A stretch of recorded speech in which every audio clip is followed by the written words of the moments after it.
today we have Nofar Amikam. Hi. Hi there. Nofar is a general partner at Glilot Capital Partners, one of Israel's leading venture capital firms, and she is investing in seed stage startups and supporting the fund's portfolio companies in their product market fit and their go-to-market efforts. And Nofar has founded the fund's value creation team and its advisory board that includes over 100 executives from Fortune 10,000 organizations worldwide. Before Glilot, Nofar worked for Microsoft, connecting top-notch startups to Microsoft's largest corporate customers worldwide. And before that, she worked at JVP Venture Fund. Before that, she worked at Deloitte. And before that, she was at the 8200 intelligence unit of the IDF. And Nofar was chosen to be one of Israel's promising leaders by Globe's 40 Under 40. Nofar, thank you so much for taking the time to speak with me today. Thank you for inviting me, Orly. So, Nofar, you have a lot of experience. I'd love to hear from you a little bit about your background, stuff that we haven't or I haven't mentioned, and why did you choose to be an investor? Sure. So just like you mentioned, I've been working with startups for quite some time now in various roles and in different companies, from service providers like Deloitte to Microsoft to VCs like JPP and Glilot Capital.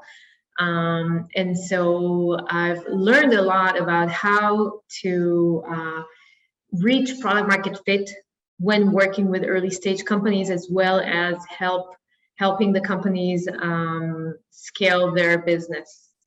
And I love it for various reasons. So why did you choose to be an investor, and maybe more about your background, stuff that we don't know or I haven't. Sure. Well, first, I love creating things. I was always very passionate about building new things, new processes, new roles from as long as I can remember, from childhood when I actually co-founded a summer camp up until, recently when I joined Glilot Capital and I co-founded or founded the value creation team and process and methodology here. And that was really amazing, being a part of teams that are creating new things. And I remember my first meeting with an investor, a VC investor in Sequoia. It was a really long time ago when I myself tried to build my own company, a mobile application company. And I remember thinking that it's an amazing job to actually build something from scratch, but it's even more appealing when you get to work with various companies on different solutions in different industries. And the fact that this investor gets to meet those companies and each day looks different because each day needs, his attention on different challenges for different companies really made me think or rethink, my career path. And that's where I decided I wanted to be an investor. And that's what I like about the job. I mean, you have to constantly learn new things. You have to deal with various challenges and you work with different people. And while doing so, you actually help creating companies. So I find it really, really interesting. And what kind of companies do you invest in today? Or like, what are the areas that Glilot invests in, and what kind of checks do you write? What sizes? So we are seed investors. We usually invest in enterprise software solutions, cybersecurity, DevOps, and other SaaS solutions. And I would say that the average check size changes, especially in the previous, year or two. But if I have to say, I think it would be around $4 to $6 million for a seed round check. We usually lead the round. And one thing that you should know about us is that we are a very hands-on investors. We actually work with the founders to help them succeed. Interesting. And you actually created the value creation team. Can you tell us a little bit about it? Yeah, sure. So I joined Glilot 3.5 years ago, and the goal was to build a value creation team. I remember talking to you about value creation and what it means for different VCs. And over time, we realized that what we want to focus on is to help our companies reach their product market fit. We see a lot of companies trying to sell their product too soon to the wrong persona or to the wrong potential customer. And it takes them time to realize that they haven't reached the product market fit. Once they realize it, they go back and they pivot and they build a new product and they spend all of those resources, and we really try to shorten this painful journey by providing them with market access very early on. So what we've actually built is an advisory board of C-level executives, both from Fortune 1000 companies, but also from, rising stars like the CTO of BuzzFeed and the VP engineering of Instagram. And these guys, they're not truly advisors. They're actually potential customers. But these guys are very open for innovation. So they meet our companies at a very early stage, and they, they actually share their experience and their know-how, and they share their needs. And if they think that this solution presented to them is actually a good match to the need that they're talking about, then you have a product market fit. So we've built the advisory board, but we've also built a very structured methodology, and we work with our companies till they reach the point where those conversations with those advisors get converted into paying customers. That's incredible. And in the past few cycles of investments, when you invested and connected them to your advisors, what have you learned? I mean, it's really interesting what you're saying, that a lot of companies start, but there's no product market fit. And I think the smartest thing would be to really listen to the market. So you're saying it's not really obvious and people don't think about it. Well, what have you learned from this process? Have you seen things that surprised you? Have you seen cases where there was one idea, but then listening to your advisors, the companies had shifted completely? Yes. So one thing that took me by surprise is the fact that people are a bit afraid of talking about money. A lot of entrepreneurs don't really ask those potential customers, especially in earlier rounds or earlier stages, how much would you pay for my solution?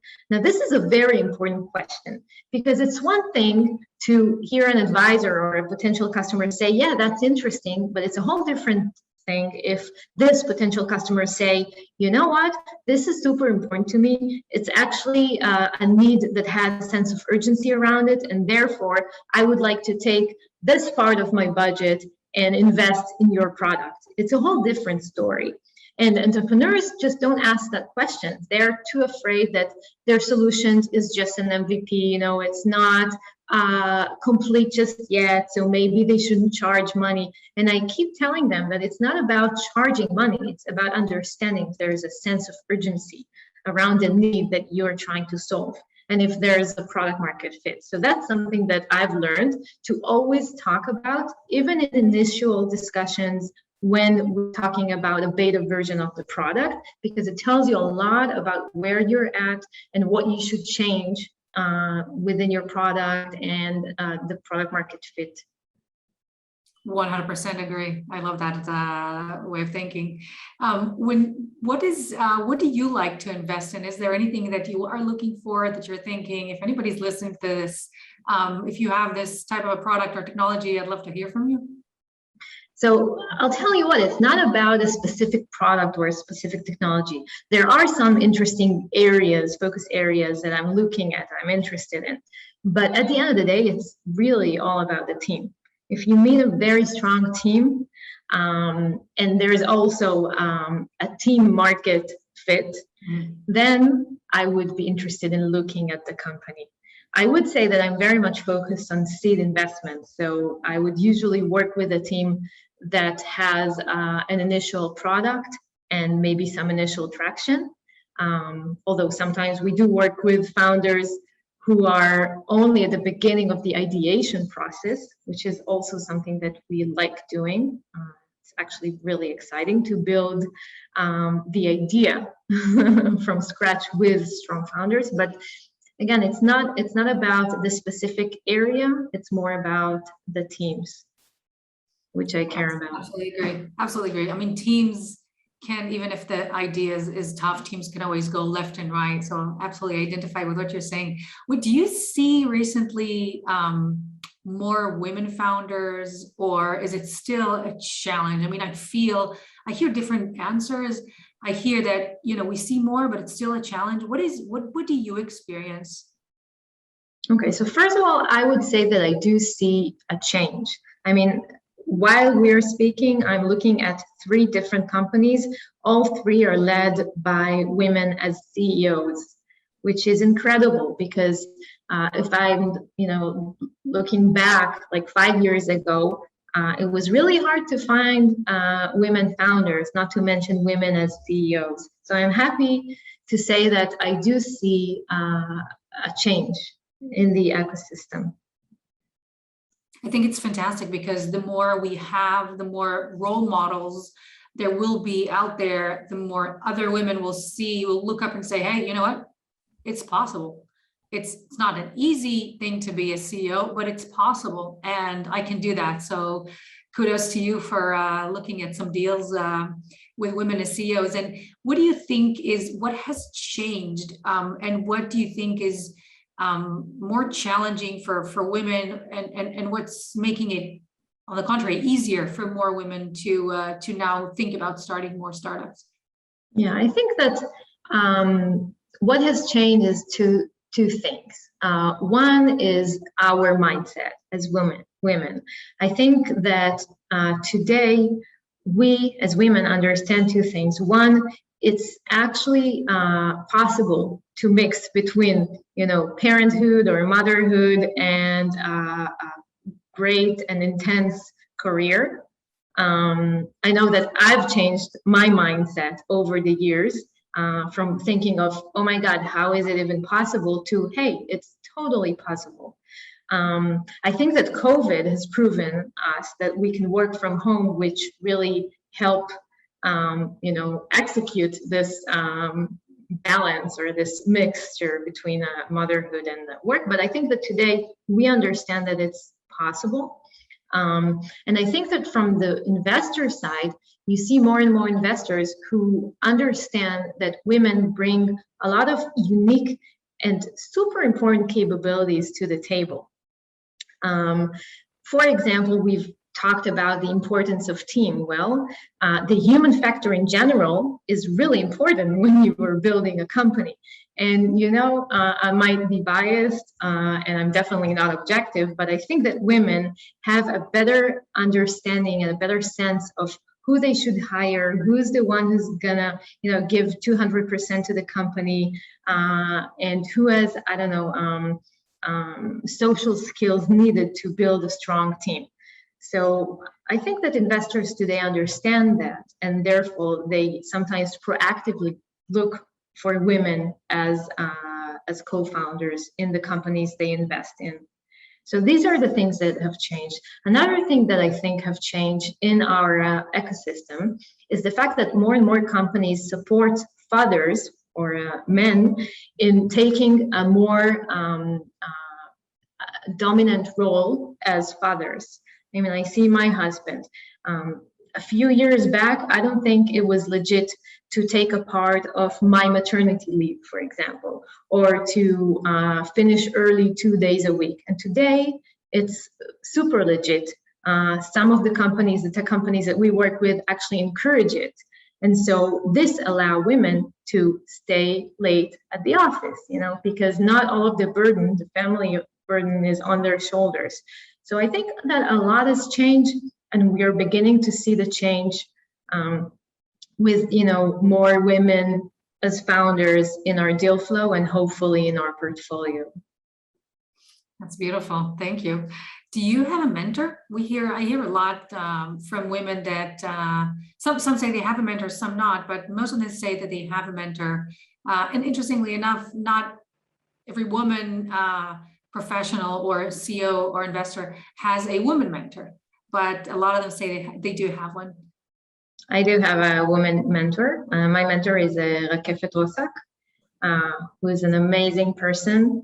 And she, for example, helped me a lot. I met her when I was 9 months pregnant, and I was very afraid of getting back to work and how will I combine between the two and so on and so forth. And she really helped me realize that it's possible. She is a role model for being a mother and a career person, but she's also helped me build the structure needed to actually execute and maintain the balance that I was looking for. So yes, I do have a mentor, and I highly recommend it to any woman who's looking to build a career.